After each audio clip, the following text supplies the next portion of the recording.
All right. So hello, welcome to our lunch break study. It is Wednesday, June 9th. Let me just spotlight myself here for people. And as I was mentioning before we started recording, we've been having very political, heavy conversations. I was looking for something a little bit lighter. And so I am going to walk you through the only academic article that I have ever published, and which I'm thankful for. So here it is. Here it is, and you might laugh when you see the title of it.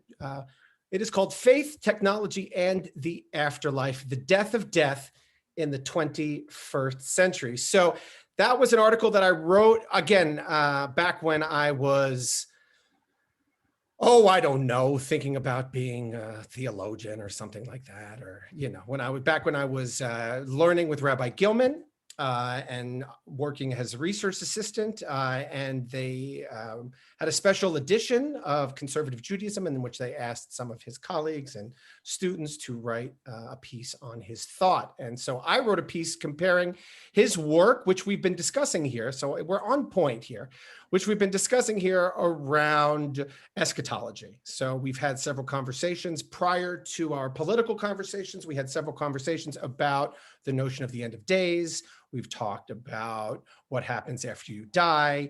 And we've talked a little bit about the theology that Rabbi Gilman brought forth. And so this is my attempt. Okay, so it's 15 years old and I was a little pisher. So we're going to point out my naivete, although I'm not sure that there isn't some prophetic words in this piece. So let me just tell you what I attempted to do in the outset, and why I think there might be something relevant here for us to look at. Maybe you also can get a sense, maybe by going through this piece, you guys might better understand some of my rabbinate. And Gary's not so sure. So what I'm attempting to do here is show what I thought was a burgeoning new theology, or as Rabbi Gilman calls it, a myth, a framing that we put on our world, which was a scientism, coming belief in a technological singularity that ultimately could solve all of our problems and cure death. So this was bubbling up. I think a lot of you might be familiar with this. Certainly in the Bay Area, this shouldn't be news to you. This hit a nice little fever pitch around the turn of the millennium.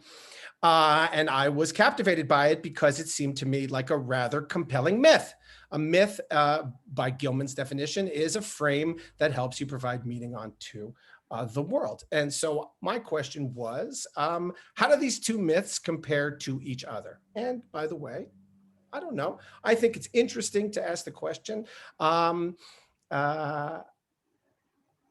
especially in light of, our heavy reliance on technology in every aspect of our lives these days. And what I'm trying to ask here is, what is the technology priming us to think and believe about ourselves? Anyway, feel free to tell me this, that you don't know what I'm talking about here, or you disagree with I have no pride of ownership. I have left, if you haven't noticed, an academic career far behind. Okay, no, for me, I'm a practitioner. I'm not an academician. I think you all understand that by this point. Okay, so let me take the article on, and you'll see what I've done, especially if you've been coming to this class with some of Rabbi Gilman's thinking. So I begin with Rabbi Gilman's quote, which is, "I view my death as an enemy to be resisted as long as possible." All right, quite a quote. And, we've been talking about prolonging life in some of our conversations with the Jews for Hot Cocoa, some of the technologies around life extension. And so Rabbi Gilman saw death as an ultimate evil. So in an address delivered at Columbia in November of 2004, Rabbi Gilman made what he likes to call one of his most mysterious claims. By the way, you'll notice my academic style is very similar to my journalistic style. It's almost entirely quotes. I'm quoting other people here.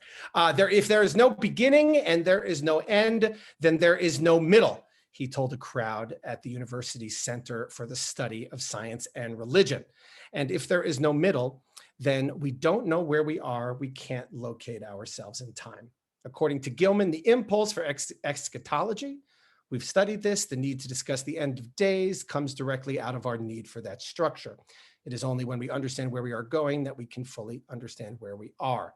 How I deal with my death, Gilman wrote, is crucial to how I deal with my life. Jewish eschatology teaches us that our death is not final, that at the end of days, God will raise our bodies from the grave, reunite them with our souls, and reconstituted as we were during our lifespan on earth, that we will be brought before God to account for our lives and receive the appropriate reward or judgment. Indeed, Gilman's major theological argument for an afterlife is based on the assumption that God must be more powerful for death. If at the end death wins out, then death is God and we should worship death. Therefore, the ultimate triumph for the monotheistic God at the time will be marked by God's vanquishing death itself. This, for Gilman, is classic Jewish eschatological myth.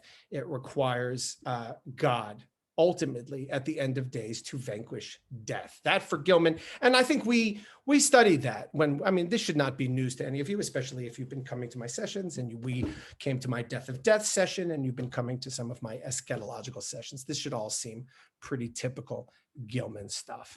All right, so let's go on. Myth. Now, throughout his career, Rabbi Gilman struggled to explain what he means when he uses the term myth, a word that he admits still troubles many of his students.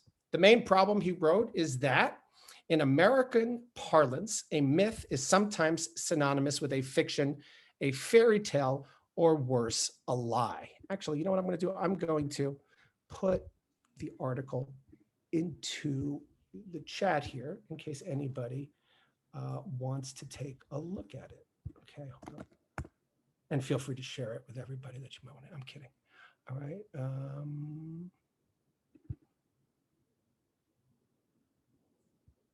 Okay, there you go.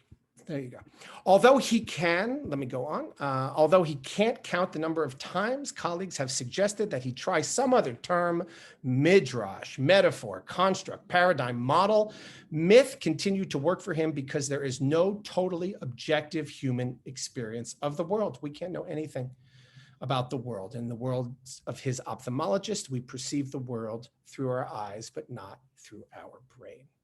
Myth, he explained, are not fictions, but rather subjective, somewhat imaginative portraits that make it possible for our experience of the world to hang together, to be ordered, and thus to make sense. Right? So we certainly, think that way about the world, and we wouldn't, if we didn't have a structure, we have a hard time getting out of bed and going to work. Now, asserting that the ancient conflict between science and religion is now properly behind us, Gilman told the crowd at Columbia that both science and religion now realize that they deal with realities way beyond the very possibility of any form of human experience. And both are doing the same thing, trying to explain the world we see by referring to a world we do not see. However, what struck Gilman about the recent scientific myths is that they stand for the principle that the presence of humanity is trivial. For example, from the view of cosmology, is that the end of days will consist exclusively of waste products like photons and electrons in a universe that remains cold, dark, and dismal. Or in the naturalistic understanding of death, espoused by Sherwin Nuland, humankind, for all of its gifts, is just as much of a part of an ecosystem as any other zoologic or botanical form. Now, while Gilman concedes Newland's view, which affirms death as part of the natural cycle, is an extraordinarily powerful myth, perhaps the reigning myth of our time. But he wrote, to me at least, it is scary. It is not my myth. For Gilman, there is no more explicit alternative to Newland's myth than the one provided in the Jewish tradition that places the role of humanity at the very heart of the vision. Okay, so we have these two myths that he's beginning with, which, any question about the word myth? Does everybody here understand what he means when he says myth? Anybody have any questions about that? All right, so it's just the frame that, oh yes, go Ben. Well, oh, blow it all up. Go blow it all up. I blow it all up. That's going to be my take-home Torah. My take-home Torah for this week is going to be argument is not a 4-letter word. No, it's this 8-letter word.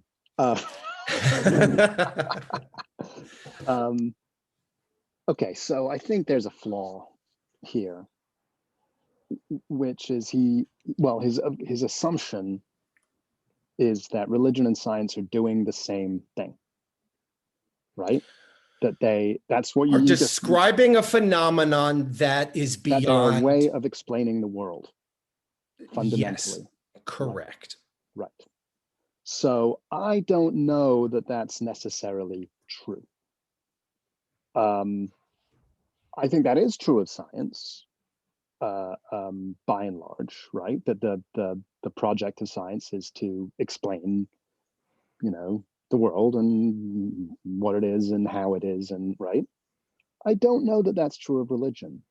There's another view which says that no, the point of religion is to identify and cohere and reproduce and ensure the survival of different groups of people. And that there are beliefs, but the beliefs are essentially arbitrary.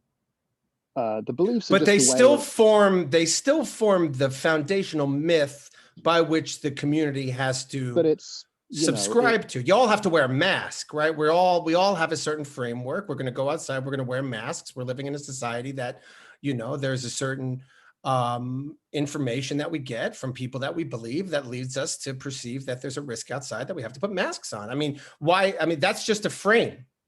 But the kinds of behavior that we are called on to perform within a religious context are very, very different than the kinds of behavior that we're called on to perform.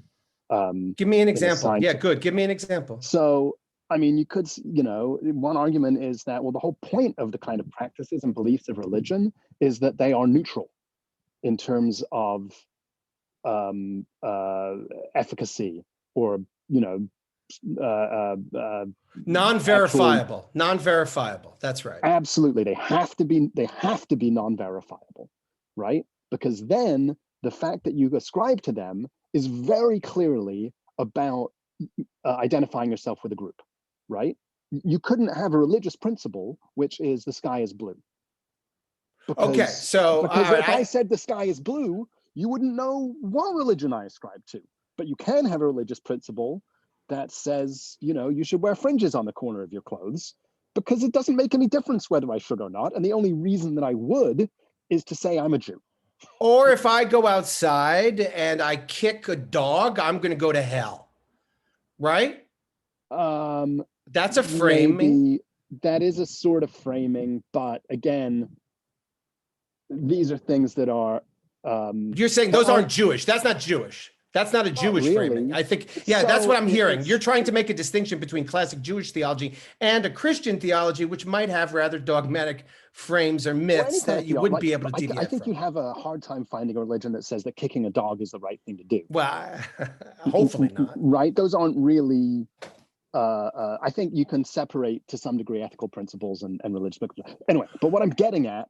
You can? Well, that's a whole nother. That's for the summer. Thing. Maybe the summer we'll talk about ethics. Yeah. What I'm getting at is, I think that your framing and here that religion and science are involved in the same project, right? And therefore you can. Oh, that's Gilman. That's Gilman's framing. That's what Gilman's he said framing. To the center of science and religion. That is fundamentally flawed, and this idea that we can ascribe to one myth or the other, I think, is also flawed. I don't know that there's ever been a time where you've had one instead of the other. I think it's a good question. It's a good question. No, I think what he's trying to say, and maybe I'm going to take the blame. I'm going to take it's my fault in the article. It's not fully explaining Gilman. It's not Gilman's fault. I think what Gilman is saying is that when you look at the ends, the beginnings and the ends, science is talking total myth when it talks about Big Bang. That's myth. That's pure myth. And religion is pure myth when it talks about Garden of Eden and the creation of the earth. So they're doing the same thing. I think that's bigadol and in its largest form what he's trying to say here. But let's go to Gary Sokol. You can say, that's all right. You don't have to like any of this. Gary. I hear what Ben's saying and I understand it. And I could understand someone that says they affiliate with Judaism because they want to be identified with the group and be part of the group. But for me, that wouldn't be enough. And I agree with the framing as we discussed it. I am Jewish. Judaism is important to me because it provides a framework for me to understand how I fit into the world. Science tries to do the same thing. They don't, I mean, we can hold dual myths. I don't have a problem with that. And as a matter of fact, the most amazing part about that is Torah actually does that when we look at Bereshit and we look at the first two Parshiot. They have opposing stories there. So, I mean, we can hold two different stories, but I mean, Judaism provides us a framework to walk in the world. And yes. Framework or you don't, you know. I just want to jump off to Yitz Greenberg for 1 second, because what you just said, Gary, brought me to Yitz. I've been studying, preparing for Korach. And so this is what Yitz writes in the book Auschwitz, Beginning of the New Era. Greenberg suggests here that neither the simple reaffirmation of God nor the radical denial of God can stand as a legitimate theological response to the Holocaust. Greenberg draws on Martin Buber's notion of moment gods, that God is God only at the moment of our awareness of God's presence. For Greenberg, after Auschwitz, we must speak also of moment faiths. This ends the easy dichotomy of atheist-theist, Greenberg claims. Faith is a life response of the whole person to the presence in life and history. Like life, the response ebbs and flows. The difference between the skeptic and the believer is the frequency of faith and not the certitude of position. That's what I hear in what you say. I really like that from Rabbi Greenberg. So let me go on now back to Rabbi Gilman. And let's see what he does with that. Okay, so optimism and pessimism. And we talked about this when we read through Gershon Sholom's, if you were with us for that session, when we talked about Gershom Sholom's perspective on the end of the world. So Rabbi Gilman's going to touch upon that here. Optimism and pessimism. Throughout the history of Jewish intellectual thought, there have been two intertwining eschatological impulses. One is optimistic and one pessimistic. Whereas the first impulse speaks of a gradually emerging, ever more perfect society that humanity is able to achieve, the second despairs that human beings of their own accord are capable of bringing about that world. One or the other of these impulses became predominant at different times in different societies. Okay, so we've talked about this. Either we can bring about it through a gradual process, through progress, or it's this huge, what did Gershom Sholom talk about? Day of the Lord that comes down in and is a cataclysmic event. So now of these two eschatological impulses, Gilman wrote that clearly today we are in the midst of a period where the pessimistic impulse is dominant. I don't know if that's still the case today. That impulse is fueled in part by a persistent and pervasive despair about what human beings can accomplish on their own. So this is back 15, 18 years ago, early part of this century when he gave this speech, 2004. This is still the case today. Okay, so that was my opinion back in 2008. However, the 21st century has seen a different type of myth, a technological one, begin to take hold of our human imagination. One such myth is referred to as the singularity, a technological vision that concerns the rapidly accelerating speed of our technological achievements and the potential consequences of those advancements. It imagines a point in the future when the intelligence of our technology far exceeds human intellect. An achievement that once reached has the potential to transform our universe in ways that are not possible for the unaided human mind to comprehend. These technological visions will challenge us to rethink how we understand ourselves and our role in the universe. They will necessitate, if they haven't already, a drastic rethinking of what it means to be human and eventually what it means to die. All right, so that's what I'm setting up, which was, I think people with me here, I'm just trying to show what is happening in our world today. I think, do people not understand this technological myth in the Bay Area? Has anybody bumped up against this technological myth in the Bay Area? Anyone want to share it? So I'm not just speaking blindly into the ether here, Ben? Yeah, but this is not science. Oh, well, okay, good. It's, okay, what is it then? Instead of me hemming and hawing, what is it? No, then? I think you're right. This is much more akin to a religion, right? That's right. This is defined by fairly well-defined group of people, right? I mean, this is almost a tribal belief that identifies people as kind of members of the technorati, or a small subset, right? It's not about describing the world as it exists. It's about this group. It's about telling you what you're worth. Yeah, it's about value. Telling you the human value of your person and dictating the parameters by which we judge it. It's about making value judgments around, yes, what kinds of behaviors. What makes for the good life? What makes for a rewarding, valuable person in society? Yeah. I have to say, I'm going to have to ignore everything you've said to me this last year if I'm to buy into this, because everything you've said the last year is about a rejection of this, and the fact that you think as we come out of this, there's going to be a newfound hope, a newfound interest. Oh, I'll get there. I'll get there. I mean, so it's kind of hard to read this knowing all the things you've said in the last 15 years ago. No, it's 15 years old. That's why it's interesting to read it. It's 15 years old. So this is the trends that I was seeing 15 years ago that I wanted to dedicate my rabbinate towards, because I thought I saw people worshiping phones instead of worshiping God. And it's bad mojo, this stuff. I mean, personally, I think this stuff is bad, right? Because intrinsic in it is the idea that any new technology is by definition good, right? That's part of this ethos, and that gets us into all kinds of trouble. Absolutely. Okay, so let's take a look at the curve of accelerating returns. So to better understand singularity, we begin with an insight from Gordon E. Moore, who was the co-founder of Intel in 1965, that may truly secure his place in history, for it may have the most consequence for the future of the human race. That is from, who said that? 22. Joel Garrow in Radical Evolution. All right, just curious where I got that quote from. Moore's law, I think probably some of you are familiar with it, referred directly to semiconductor components, but can best be summed up as follow. The power of information technology will double every 18 months so far as the eye can see. It was referred to as the core faith of the entire global computer industry. Moore's law often sits at the foundation of those technological visions because despite many cries that the speed can't be maintained, the law has held true. Gladwell, in his book, The Tipping Point, writes about this power of doubling. Consider, for example, the following puzzle. I give you a large piece of paper and I ask you to fold it over once, and then take that folded paper and fold it over again, and then again and again until you've refolded the original paper 50 times. How tall do you think that stack is going to be?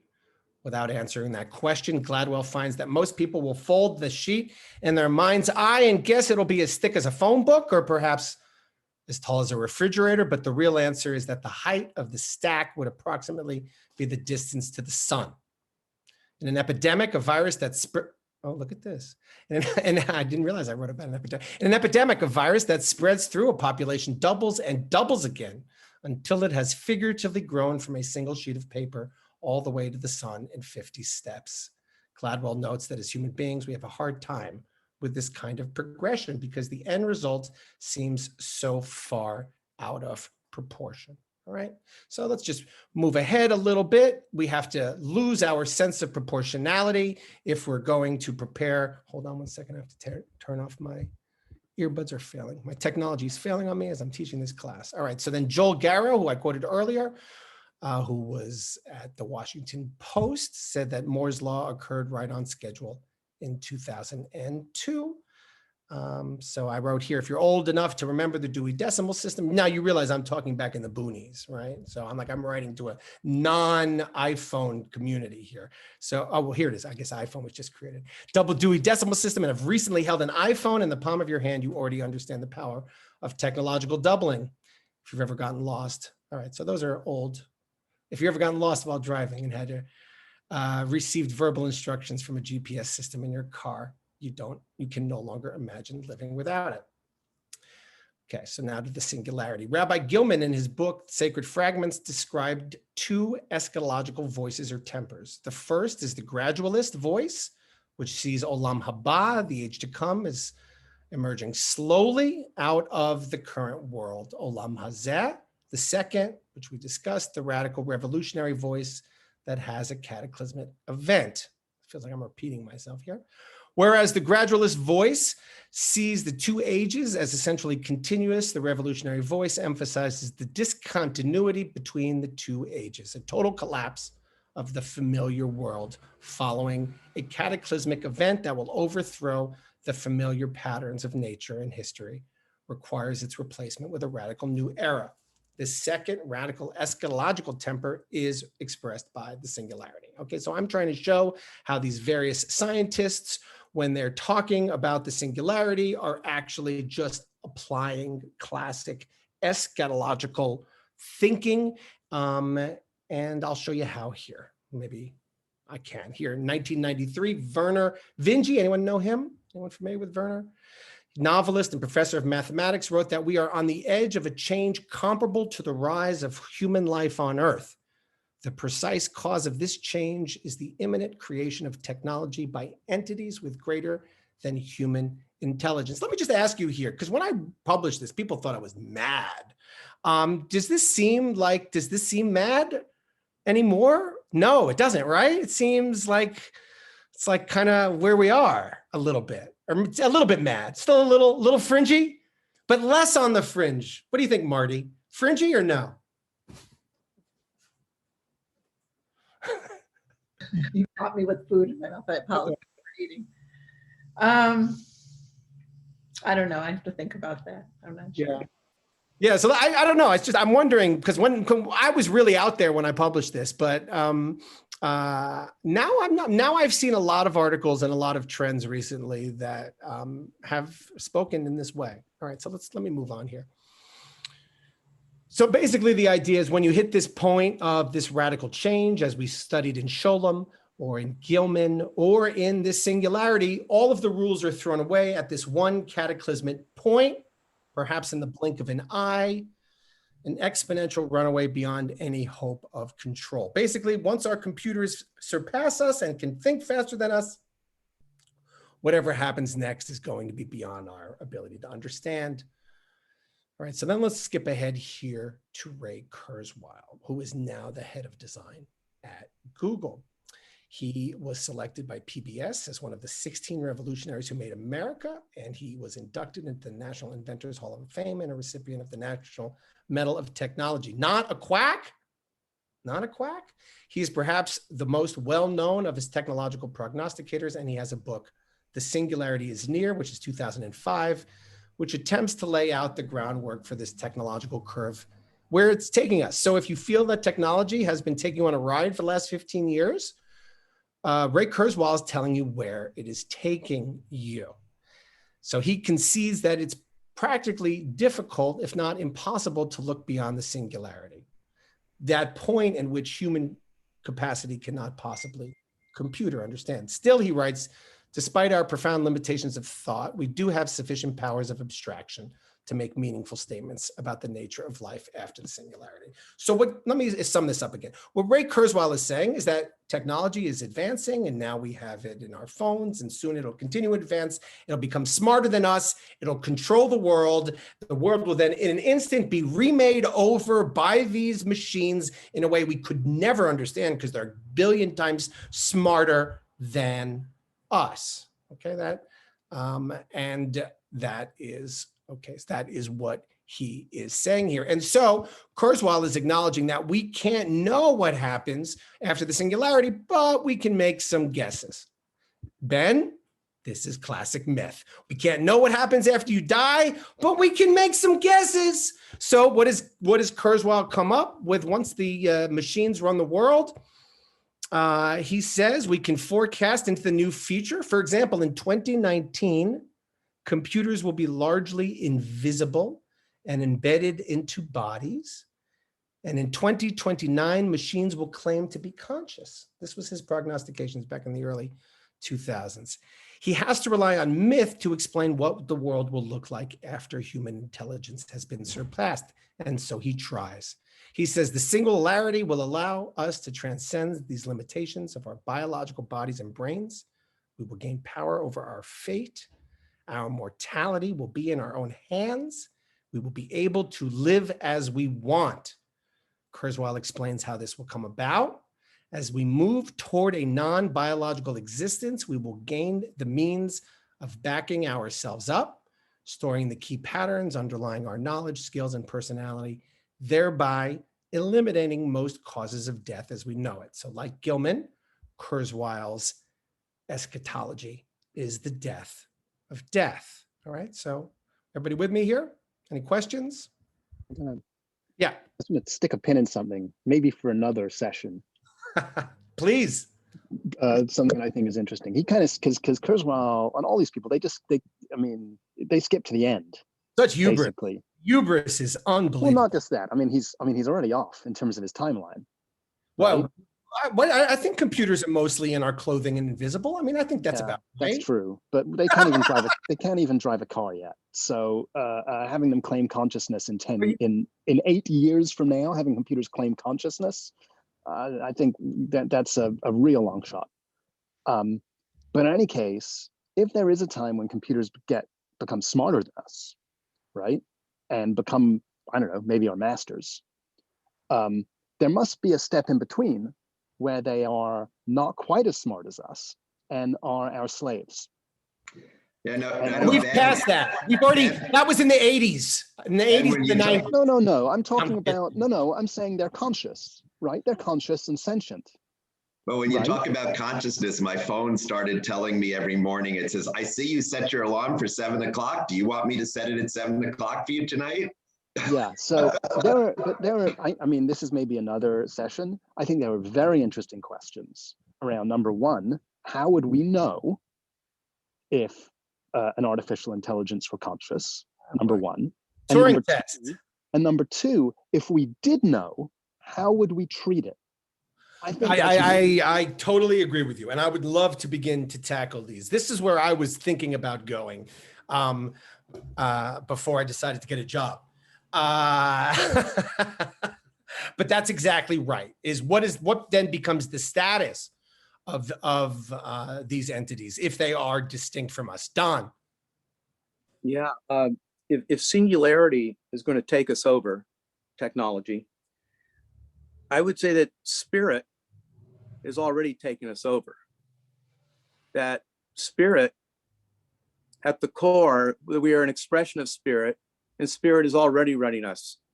This thing that we have, all this great free choice that we think we have, we can make decisions and do that kind of stuff, but spirit is already controlling us. We just think we're so good that we're on our own.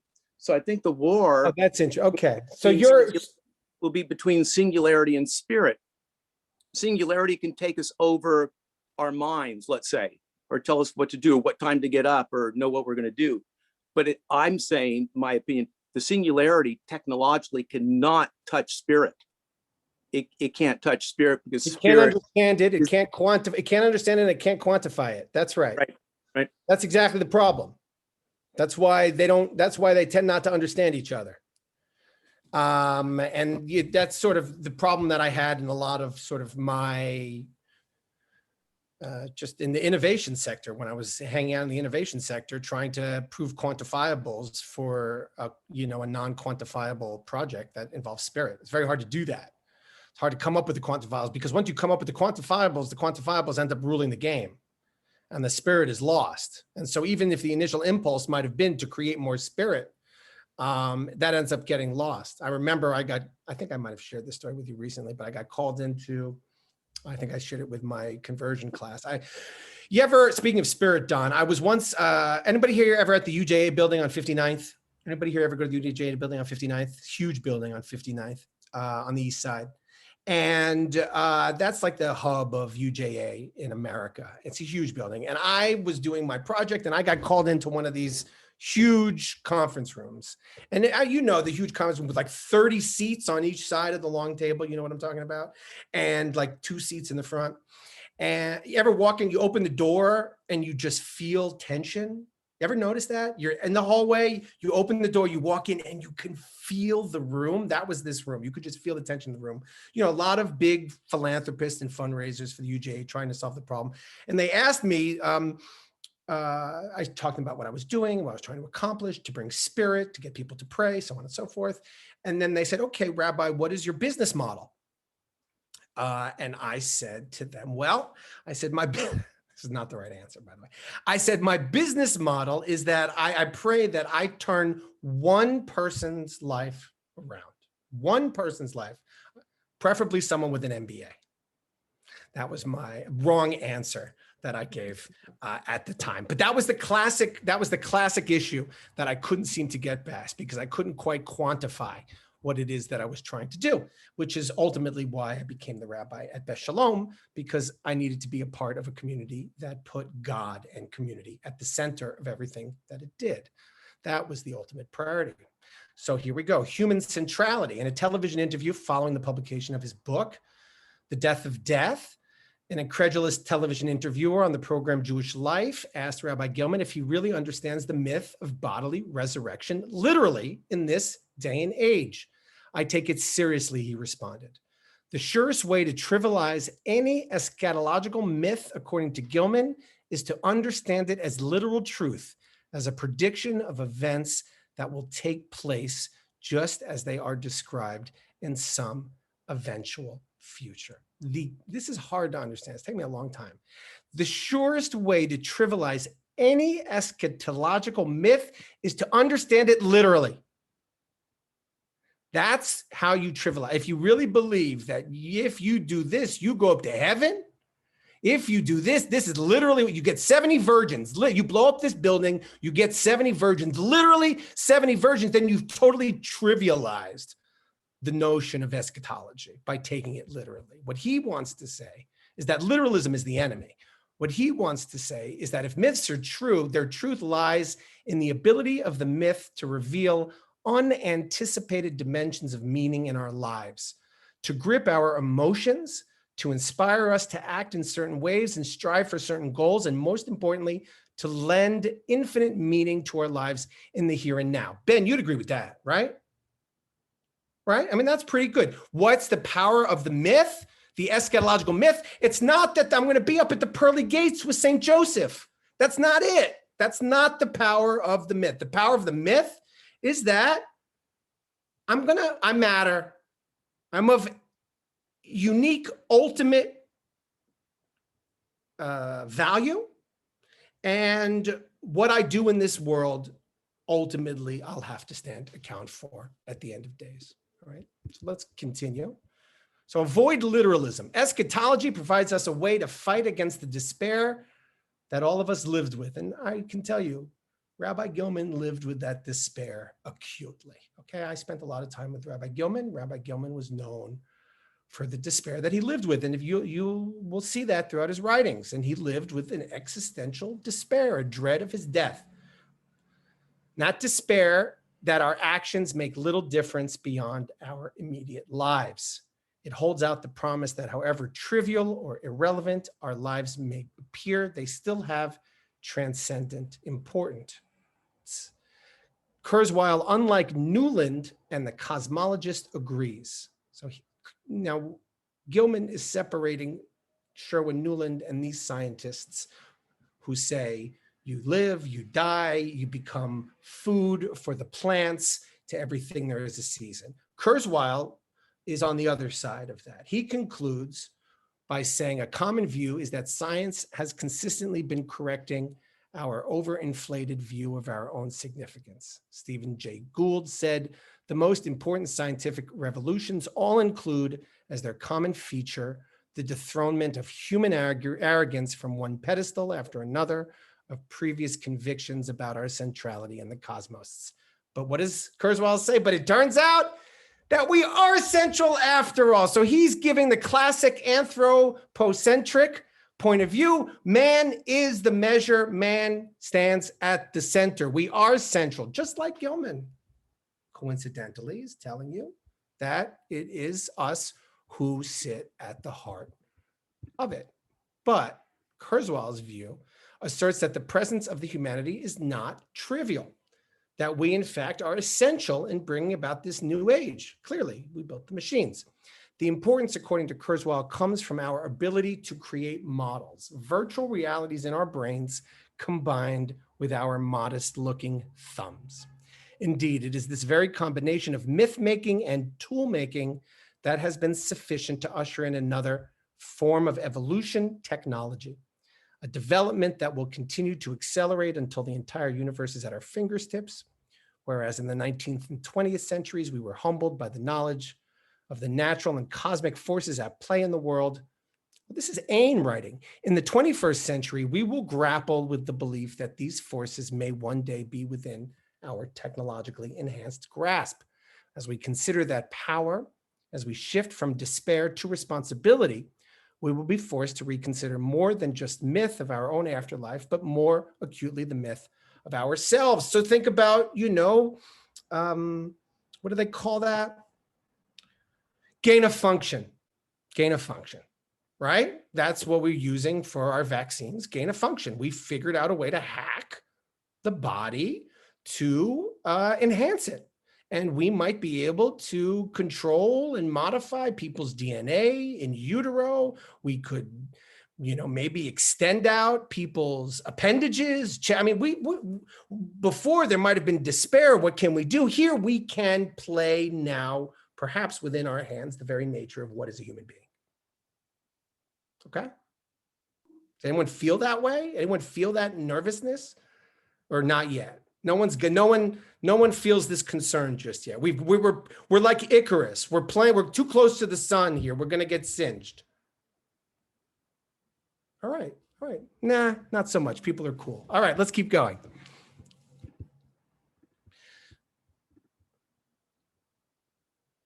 Okay. Rabbi Gilman's commitment to the Jewish myth of the resurrection of the bodies, which we've discussed, has most distanced him from the current sensibility. He concedes that is willing to accept a spiritual notion of immortality. So we talked about this earlier in our classes. The classic Jewish myth is the myth of bodily resurrection and spiritual immortality.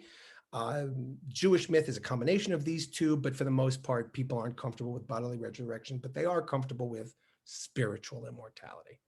Gilman, however, continues to maintain that an afterlife must include his body because it is the landmark which connects him with everything else that exists physically, specifically, with all of history and society. Without my body, he says, there is no me. But unlike Newland's myth, what will make this technological myth scary for Gilman is not its conclusion about the role of humanity, but rather its consequences with regard to the notions of self. Our version 1.0 biological bodies are frail and subject to a myriad of failure modes, Kurzweil writes, not to mention the cumbersome maintenance rituals they require, right? We really have to maintain our bodies. It's cumbersome. But the human body version 2.0 will represent the continuation of a long-standing trend in which we will grow more intimate with our technology. Computers started out as large remote machines in air-conditioned rooms, tended by white-coated technicians. They moved onto our desks, into our arms, under our arms, and now into our pockets. Soon we'll put them in our bodies and brains. By the 2030s, he argues, we will become more non-biological than biological. Perhaps in an effort to appeal to the current sensibility, Kurzweil writes that we can regard the freeing of our thinking from the severe limitations of its biological form to be an essential spiritual undertaking. Oh, here, Don, he's saying this whole endeavor is spiritual, Don, because I'm getting rid of the physicality which has limited my body from being able to express itself. Ellen? I'm afraid that this is going to sound, for lack of a better word, dumb, but I must confess that I don't understand this urge to be eternal.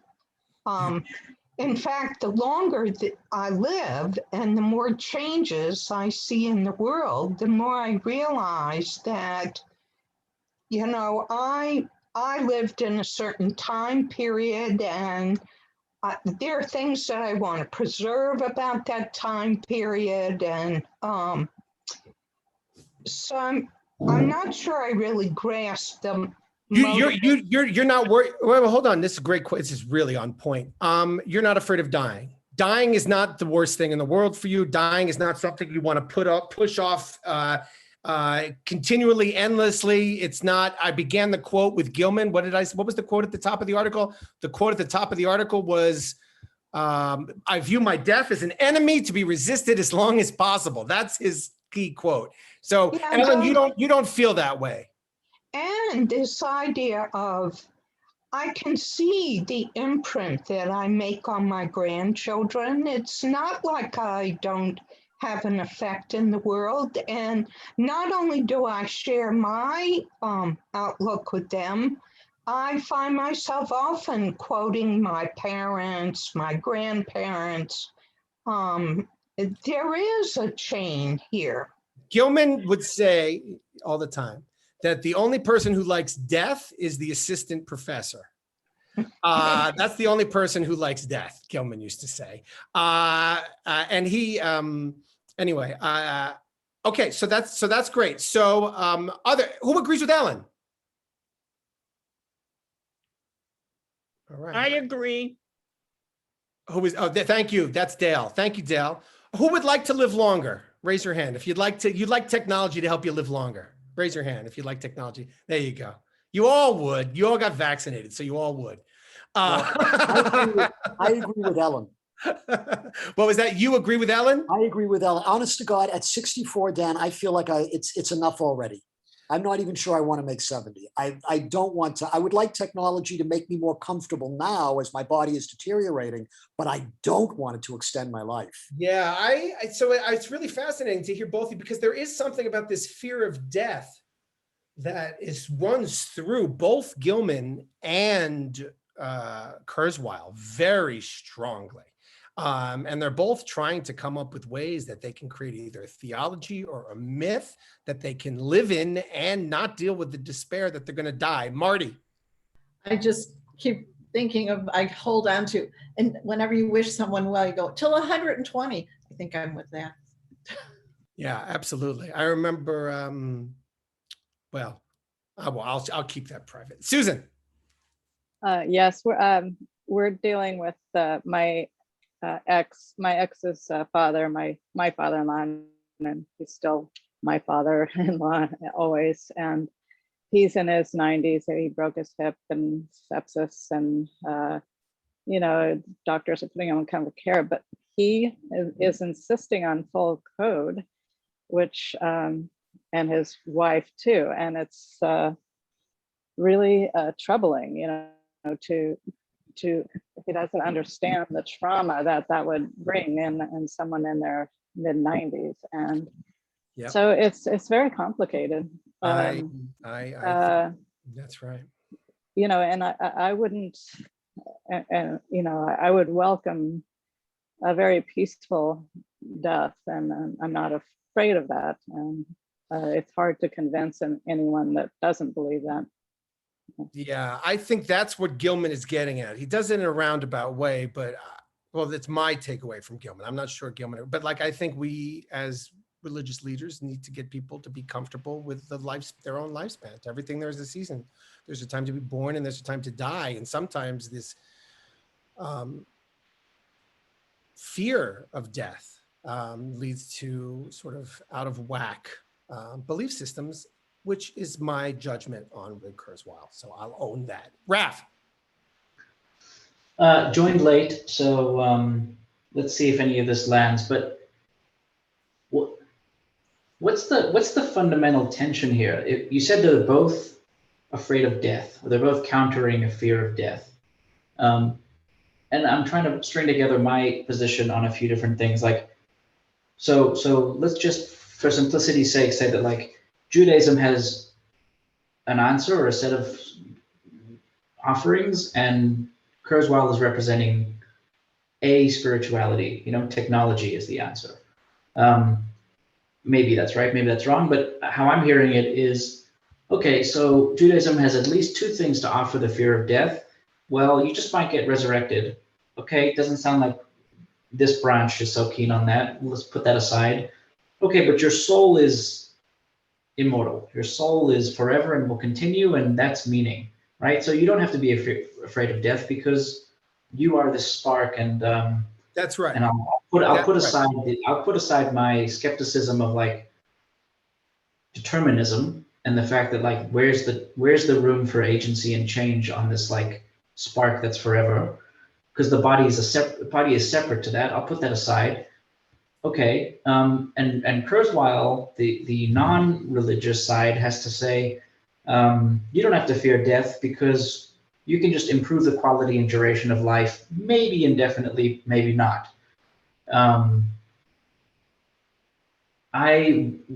Again, sorry if this was covered, but like, one, are those mutually incompatible? I don't think so. Here, Two, this is perfect. It's a perfect question. Tell me two. yeah, well, two is I have a problem with the immutability and impermanence of this idea of a fixed soul. So that'll just leave it at two. Good. Okay. So you've got a problem with the religious myth of a soul. It's not something that works for you. So so that's good. So this is all about what are the powerful myths that we have? This was sort of the beginning part. What are the powerful myths that we have that ultimately explain what happens when we die and somehow help to grapple on a day-to-day basis with the fear of death?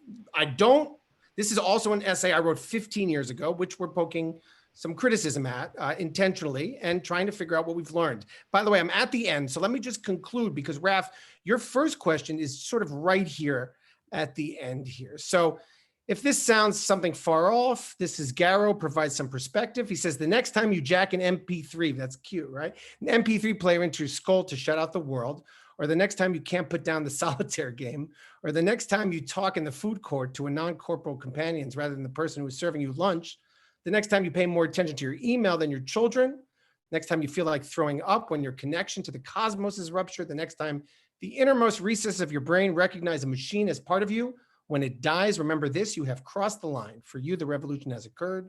The machines not only have changed you, they have become you. Okay, that's one thought. So whereas the death of death might have been beyond belief, even as a religious myth, at the end of the 20th century, the doubling power of our advancement has the potential to get people to believe in immortality. If the pace continues, more law horns up, we will be increasingly begin to see ourselves through the lens of this technological myth, and the line between where we should stop and the line between where we stop and where our technology starts will be blurred. The issue is never myth or no myth, Gilman says, but which myth?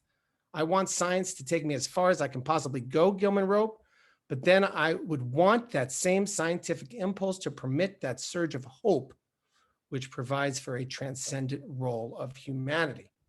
In the 21st century, the ancient conflict between science and religion may properly be behind us. The choice may no longer be between a religious myth that tells us we matter, scientific views that tell us we don't. We may not need to rely on an irrational belief in the reanimation of deceased bodies for hope, but find hope instead within a scientific myth that provides our upgraded selves with a transcendent role of conquering death. And here, Raf, this is my question for you. Then whatever will be left for God? Then hasn't science superseded religion at that point? That's ultimately my question. Okay, with two hands, Jeff, and then Gary. Yeah, I'd just like to throw in that, the Buddhists kind of agree with Gilman that what you are is a mind-body complex. What you think of as yourself, and I'm sure you know this, is an emergent property of the body and the consciousness, the mind stream that predates it. But unlike Gilman, they would look at Gilman's arguments and they would say, well, he's grasping at permanence, which is futile. Ultimately, we have to accept that this mind-body complex is impermanent, and what continues on is ultimately what needs to attain enlightenment. I'll also just say one more thing, and then I'm done. As the months go by, and you like Gilman less and less, Jeff. It's not. Well, let me put it this way: it's not that I like him, but I certainly understand your father's exasperation.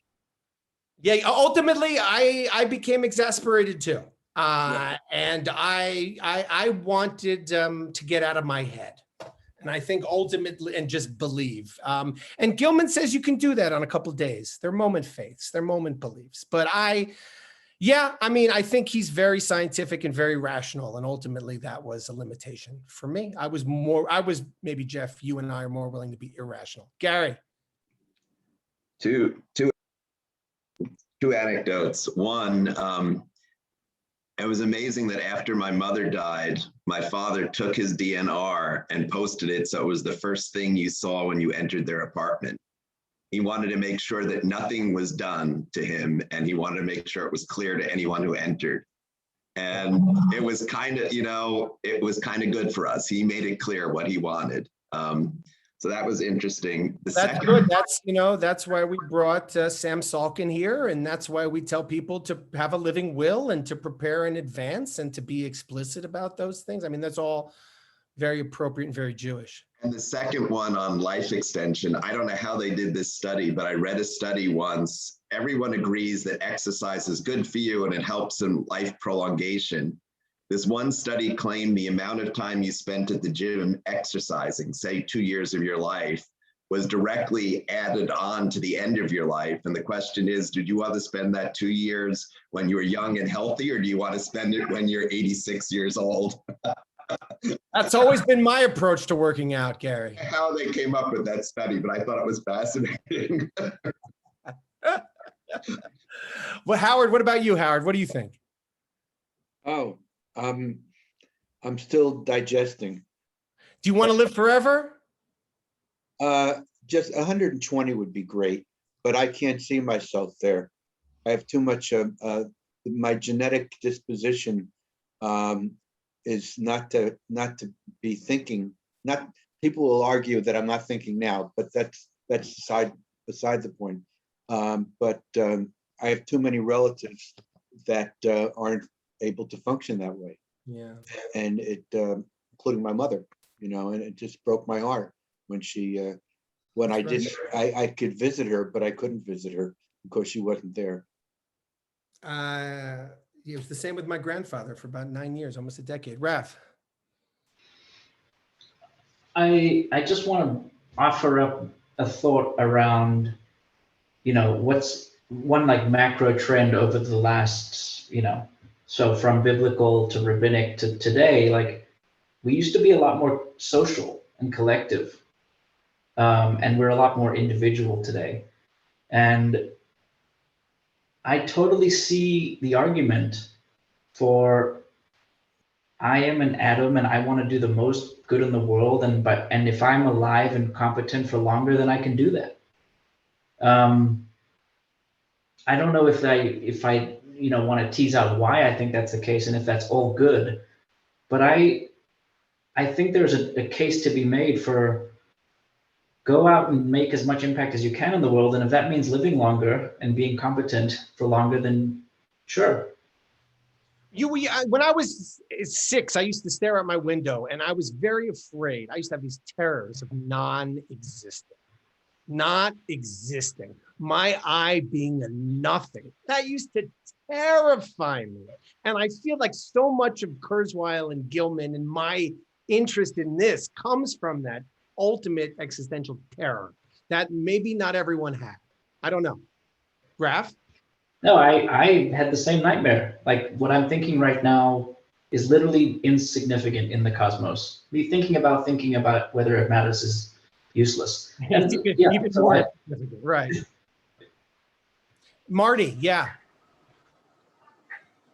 I had that too. And I think it was sometime after my grandmother died, and I was probably around that age or younger. And so I was feeling that. And the other thing, when we talked about, I think you had asked Howard or someone, do you want to live forever? Maybe 120. I guess I'm thinking about that now. Thank you for this. And that I do have that fear still, and that I do want to live well, and that I have to appreciate every day. I keep reinforcing, but that I hope I also get to the point of my parents who were, like some of you, able to accept. That's the point I want to live to, is do well, enjoy, but accept that this is life. part of the life. And that's, I love that. That is beautiful. And that's why I find Ray Kurzweil so compelling, because he is not going to accept it. And he's not going to accept it as much as Ponce de Leon. He's got the fervor like Ponce de Leon had in terms of not accepting it. I mean, this man consumes 300 calories a day and like 120 vitamins and pills. Basically, his whole reason, his whole philosophy is to live long enough, catch this, live long enough to live forever. That's his goal, to live long enough to live forever. Can his body survive long enough to get to the point where technologically it will extend him indefinitely? So that's quite a faith. That is quite a religious faith. And I just wanted to point that out and point out that the Jewish faith is a little bit different. It's the one that talks about Lador Vador, from generation to generation. And it's exactly the beautiful things that you've talked about here, Ellen and Marty, and the way that people remember you into the next generation.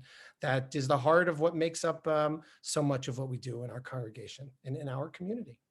All right. So thanks for that. Hey, how'd I do 15 years ago? How was I? I never would have made it as an academic. Never would have made it as an academic. I don't think that's right. All right. I'm taking a vacation next week because thank goodness we finally can do that. So I look forward to seeing everybody here in 2 weeks. Ellen, we'll come back and we'll do this in 2 weeks, but email me topics to discuss. And if we want to continue on some of these technological topics and maybe bring in some scientists to talk about the nature of human value, I would love nothing more than that. So take care, everybody. Tomorrow morning, we're going to be discussing Korach. Minyan starts at 7:15. Take care. Thanks. Thank you so much. Bye-bye. Have a